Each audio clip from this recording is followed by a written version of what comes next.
Hi guys, welcome back. Red Baron here. Thanks for joining me again on the journey in the valley. We're obviously talking about Banished. You must have seen a couple of my previous videos. If you haven't, make sure you go check them out. There's some key information involved in there.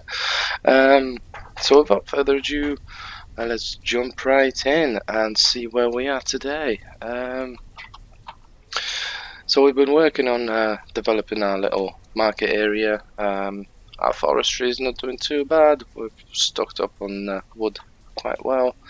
We've got quite some fuel as well hoarded up. Our trader is up and running, so let's stock that up for our future trades.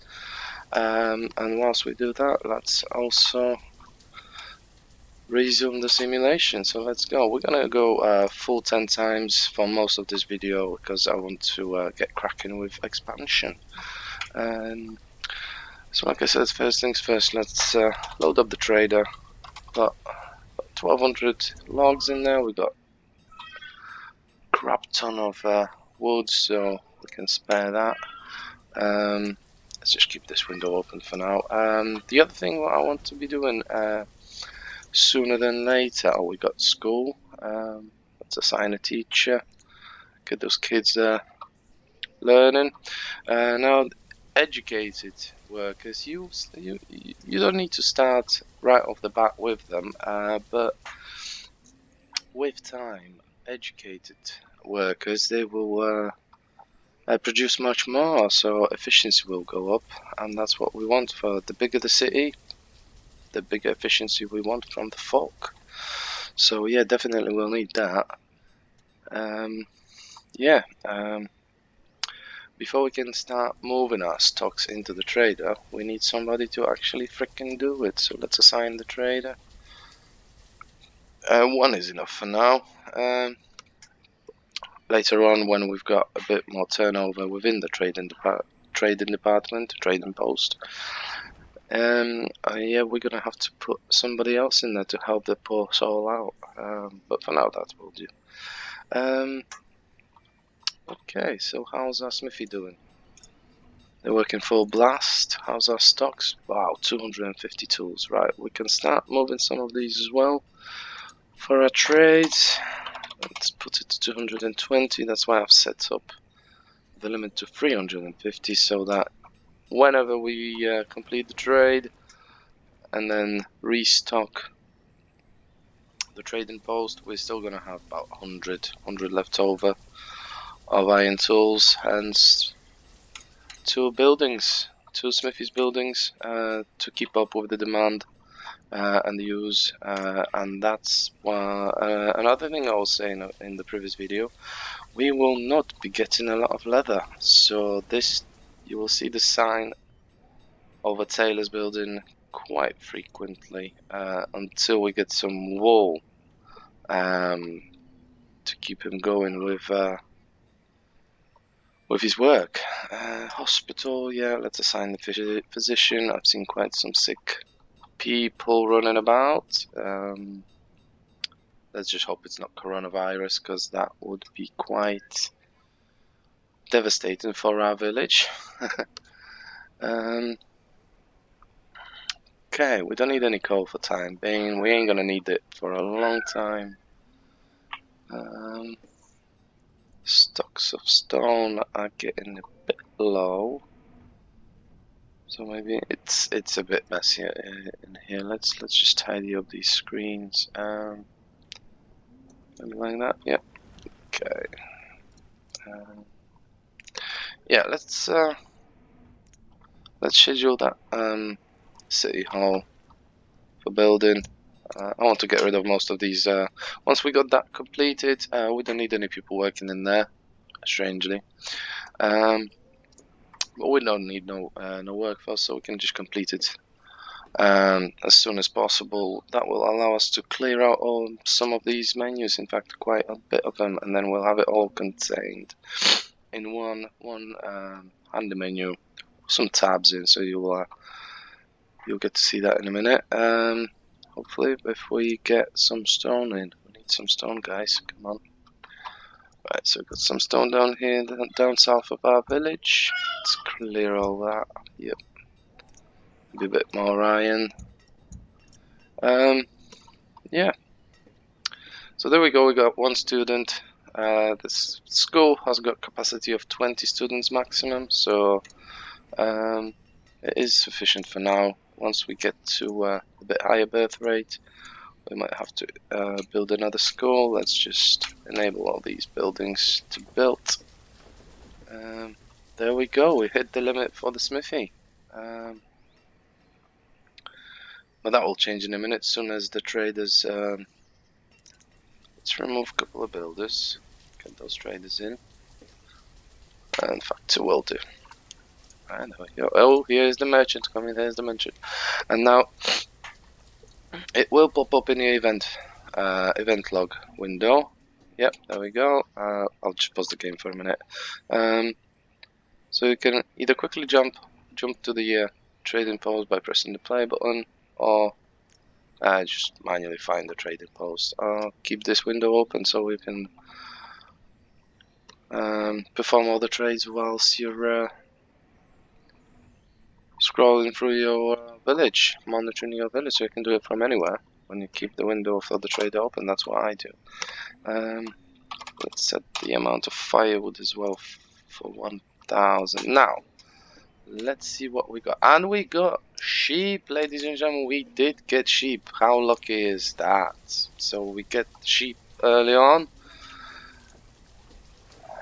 Good stuff. 3,600 units worth of goods. So as you can see, I told you a bit of a lie. Iron tools are actually worth 8 units of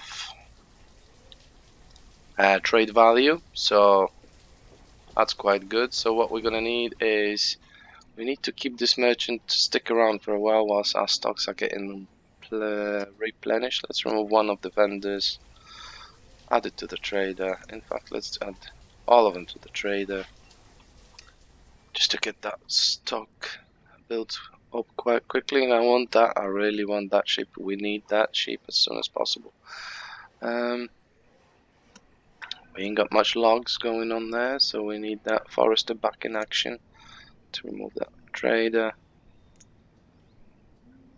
Let's crack on with the foresting. There we go, 800 firewood available for us now. So I can either press on the plus on the arrows, that will go in one increments. I think it changes. I'm not quite sure how that works. Or you can just input the value. So let's just pause the game for a minute. I don't want that merchant to run away. So we've got enough trading materials. I don't really want to waste those tools just yet, since we've got enough firewood to trade. Let's just do quick maths. Tells us we need 3,600 units divided by 4. That gives us 900 firewood. Off you go. And we got sheep. Now this sheep can stay there for a while. I didn't quite work out yet whether they can stay there forever, because I'm usually trying to build pastures as quickly as possible, but we need to plan that in first. So let's just quickly decide what do we want to do. We did want to go up north for our mines, so I think this side of the river will be taken by the city, all the housing. Oh, there we go. There's no firewood going. Come on, what's going on? We do have a woodcutter assigned, so... But we have no logs either. Oh dear. I think we're in a bit of a mess at the minute. Right, let's get that vendor back in. One trader's back enough. Let's get some wood going. Let's clear all this area. There we go. There we go. So now we should get some logs going any minute. We don't want these guys to freeze to death, do we?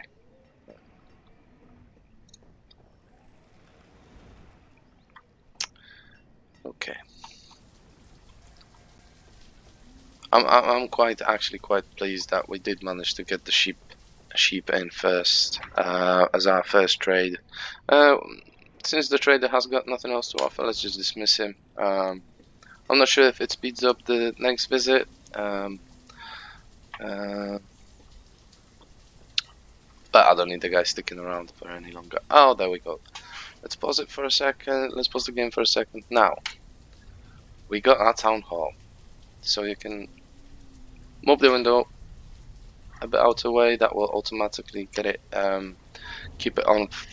Alternatively, you can press on this button and pin the window so that it stays open. And now, let's just quickly look at the tabs. Overview. You've got all the details available on this, so we can shoot that. Next, production. You got all your limits, and then the statistics that we really want to be keeping an eye on. So how much food, fuel, etc., was produced in the year before, how much was used. So that will give us an overview of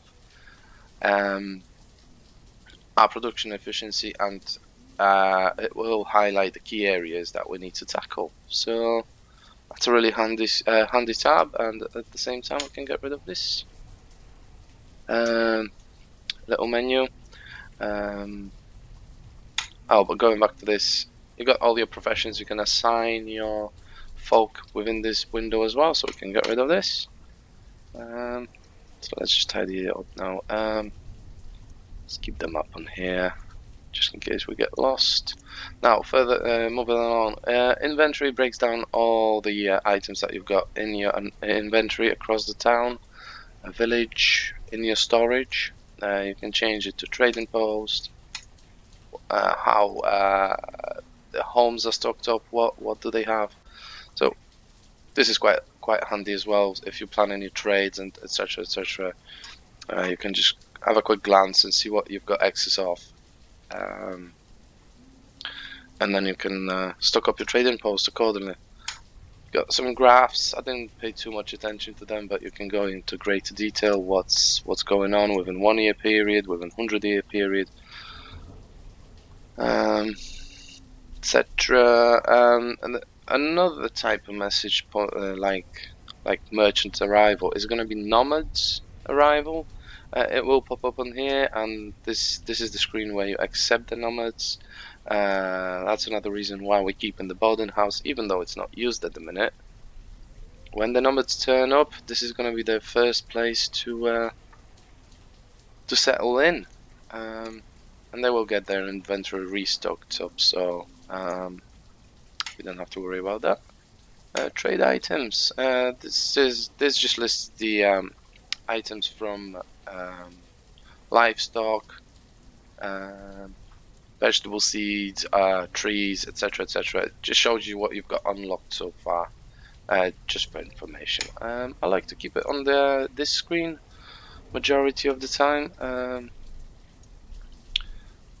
just to have this quick overview of the economy every so often, just to stay on top of it. Let's unpause.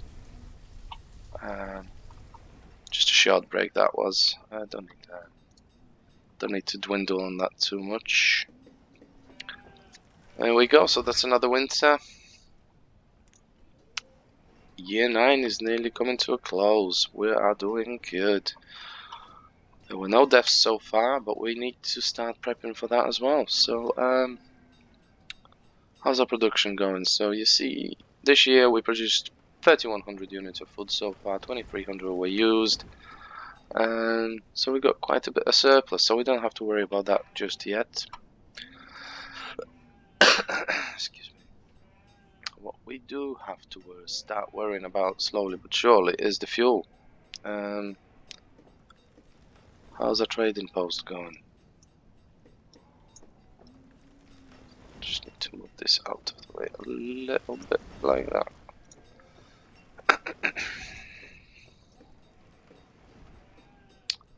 Firewood.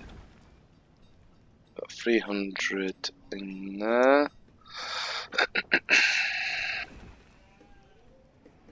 We might just have to stop this firewood for a minute. change to 100. Excuse me. I'm not sure if he's gonna take it back. No, I don't think he will. Okay. Right, so we got our sheep. We need to get that all going as quick as possible, really. I'm just thinking, boys and girls. I can see this lake further down. I'm just thinking to myself.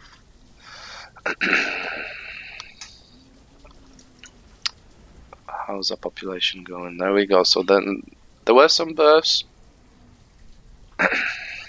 and some more children was born. So that's good. That's gonna boost up our expansion a bit. I need that birth rate going a bit higher. Just thinking about building this road, but what's going on? We might just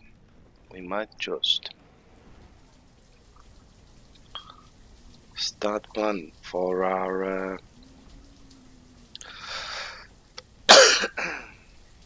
farming area. I was thinking down south, maybe towards the southeast corner of the map.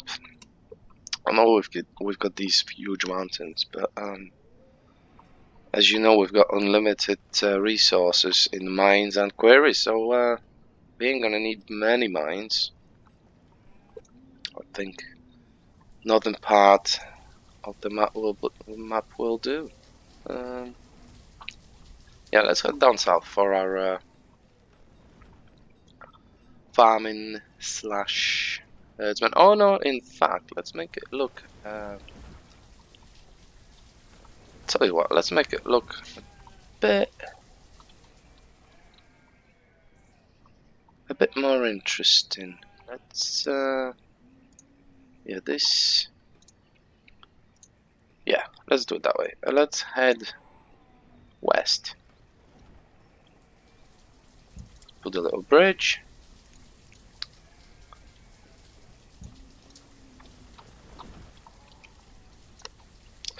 Now, I've seen the mixed comments about daisy chain in the markets as such. That some people say that the markets don't trade with each other. But from my previous games, I noticed that whenever I was creating districts for certain production, like food, wood, mining, etc., etc. There we go. Let me just pause on that. So we've got our first death. The blacksmith died of old age. We don't have the cemetery. We need to get that cemetery ASAP because I don't want any outbreaks going on there. Shall we put our cemetery? I think we're gonna put our chapel around this area. We're gonna put our chapel here. So let's place our graveyard or cemetery on this area. Now we're gonna be expanding. Oh, we didn't delete that. Okay. We need to get rid of this card ASAP as well. So we got our cemetery. Get rid of this card. Also remember, there is a bit of stuff in there. Whoa. Ah, that's where the fuel might be that I was wondering, where they kept stocking it up. Right, okay, speaking of wood, fuel, there we go. Right, so that's rebuilding. The stock of fuel is rebuilding and we're happy to go. Cemetery's getting built, yay, buzzing. And with this death, I just want to quickly show you. Do you remember in the first video I mentioned to you to keep some spare laborers in the situation of deaths to minimize your micromanagement? So our blacksmith lost his life to the old age. We can't fight it. We're all gonna die of old age, hopefully, most of us. So he's dead, he's gone, and what we would have to do if this figure was 0, if we didn't have any spare laborers, which we had, it would just say no labor available to replace the blacksmith, and this this business would become unmanned, so it wouldn't produce anything, and then you would have to go manually rearrange your workforce to free up one of the people and then replace the blacksmith with them. By having the laborers kicking about and doing their thing, whatever they're doing, clearing out the area from the wood, I suppose, by doing that, we minimized our micromanagement within their department. And one of the laborers, Malina, she replaced Hamani as a blacksmith. So the business is still manned, it's still producing without our input. So thumbs up to that. Yeah, let's unpause and carry on, so we can focus on other matters at hand, which are currently getting those sheep, producing wool, because we need wool. We're running out of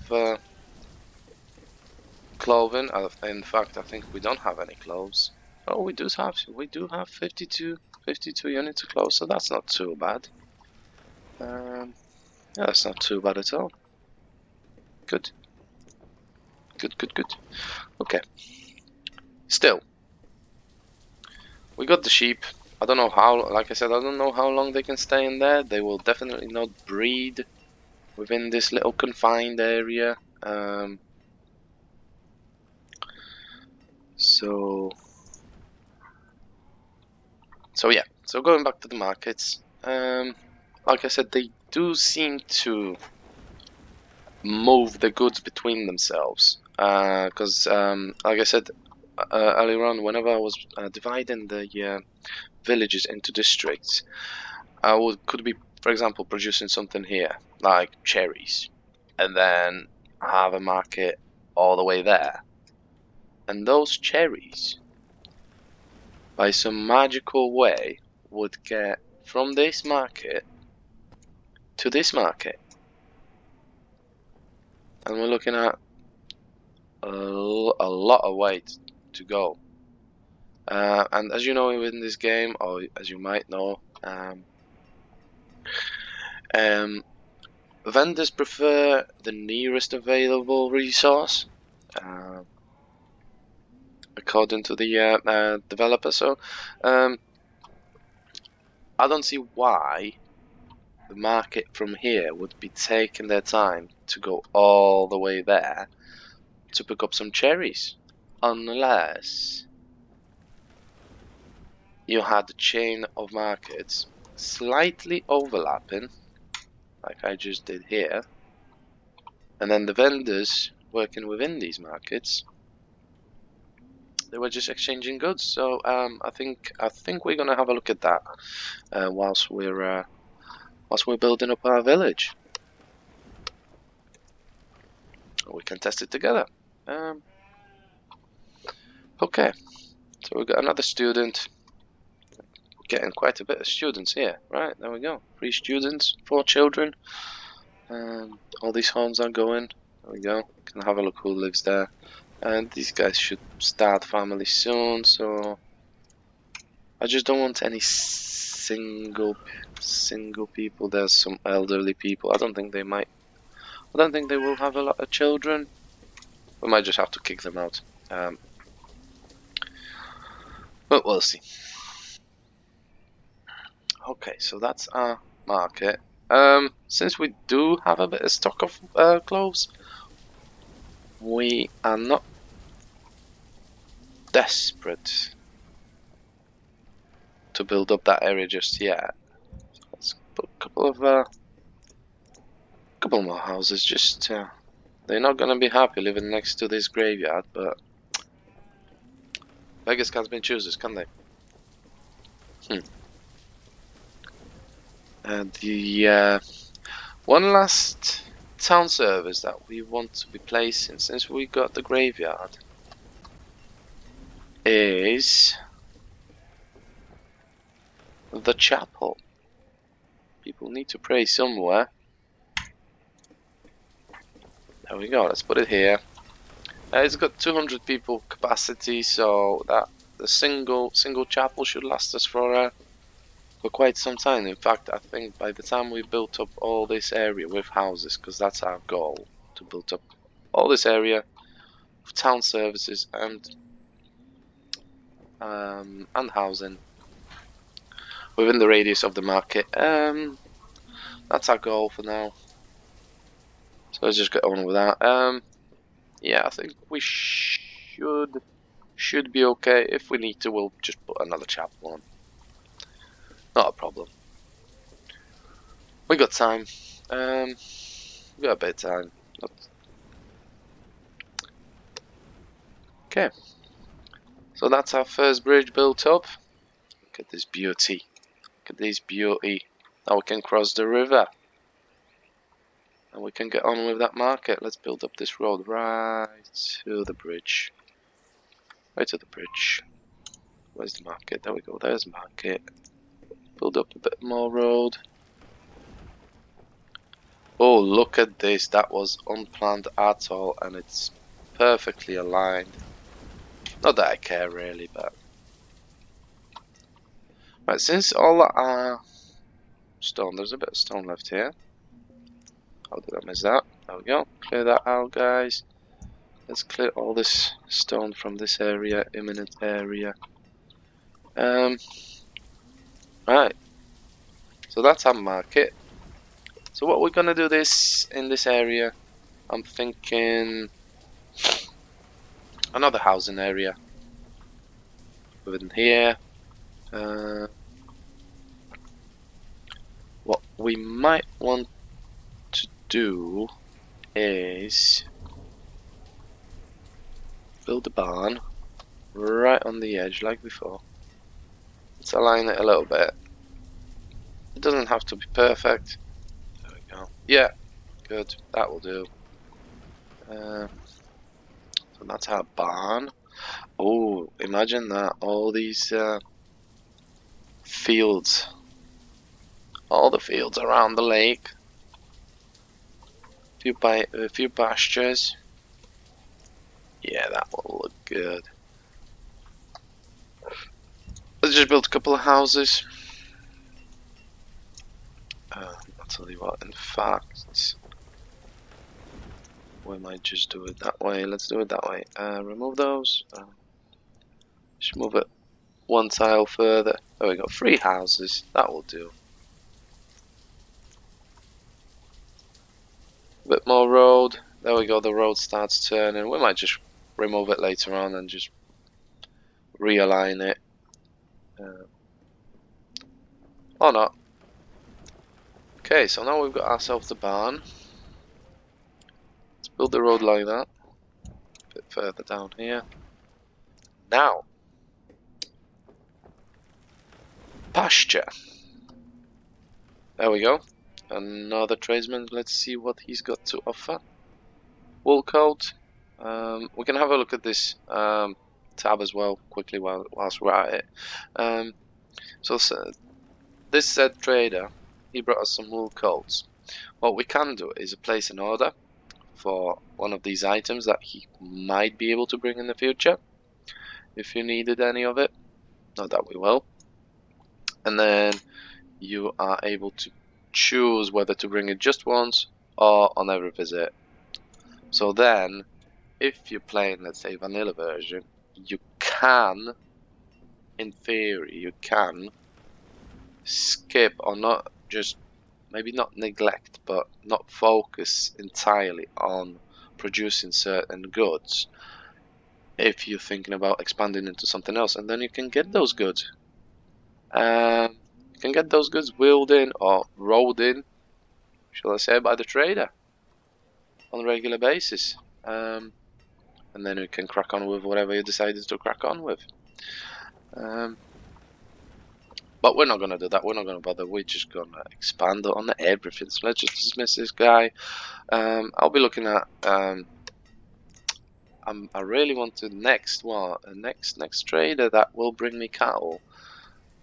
They will get a ton of good stuff. They will get a lot of tools. I'm telling you, because I want some cattle. I want some milk. Alright, let's get these pastures planned in. So you can build maximum of 20 by 20. But since we only got 6 sheep available, I liked to play with 15. Was it 15? No, it was 20. So full length of pasture. Or was it 15? Can't remember now. Let's go 1510. And we're gonna build 2 of them because another tip for you. I think you need at least 12 animals to be able to breed them and build up your stock of livestock, if you like. So we need space. Let's get rid of these actually, and we need to build a breeding pasture. So let's do 15 by 15.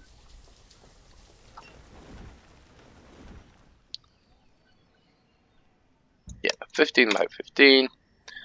And then we're going to build a couple of smaller ones. Let's say 15 by 7. 15 by 8. Oh, it is a good thing to keep extra pasture, even if it's empty for a prolonged period of time, because these animals, as well as your fruits, vegetables, etc., etc., they can develop diseases and infestation.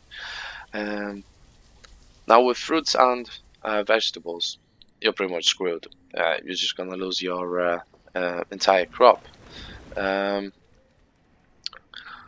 with animals, there is a way to save them, and what you're gonna have to do is move them into a different pasture. Now you can move them. You can move the entire stock into the exact same size or bigger size of the pasture, or you can split them into smaller groups, smaller herds into smaller pastures, and that way you can counter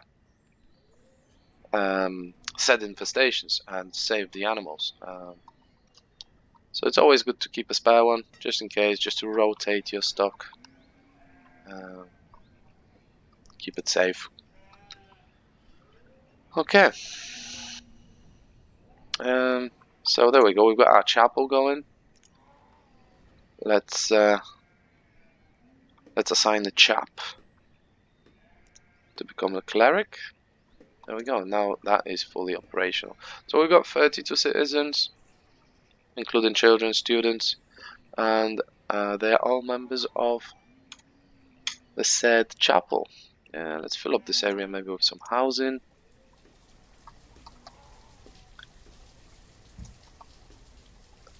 Won't be able to do that. It's a bit of waste of space, but I suppose, like I said, it doesn't have to be perfect. I'm not like a perfectionist. It doesn't have to be all square and tidy. As long as it's organized and we know where we are, that's more than enough for me. Jolly good. So let's have a look at our production quickly. With the birth rate increasing so quick, you need to keep an eye on these stock levels, the food stock levels. So we're still good. We're in plus 4,500. Let's increase this limit.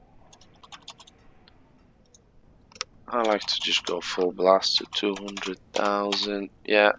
Oh, is it? Yeah. Good. Just keep them producing that food. There are times when they will produce less. And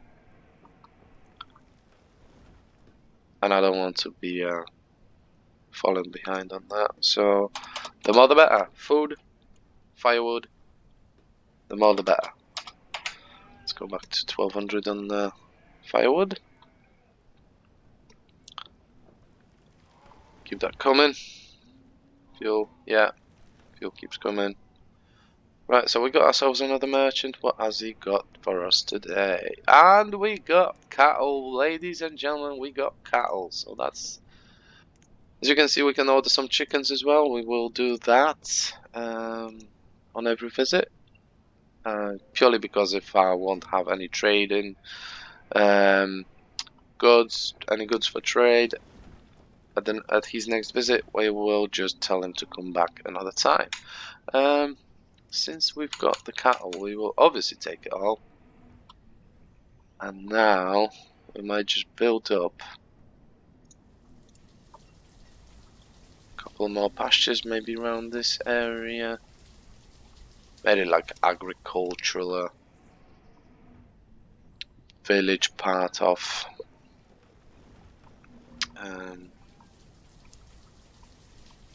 So we'll have some chickens, we'll have some sheep. I think I will go far more sheep than any other livestock, because we need those clothes coming, and those clothes will come in handy later on for trade as well. So let's get these. Now, if you notice, cattle is significantly more expensive than sheep because you get more usable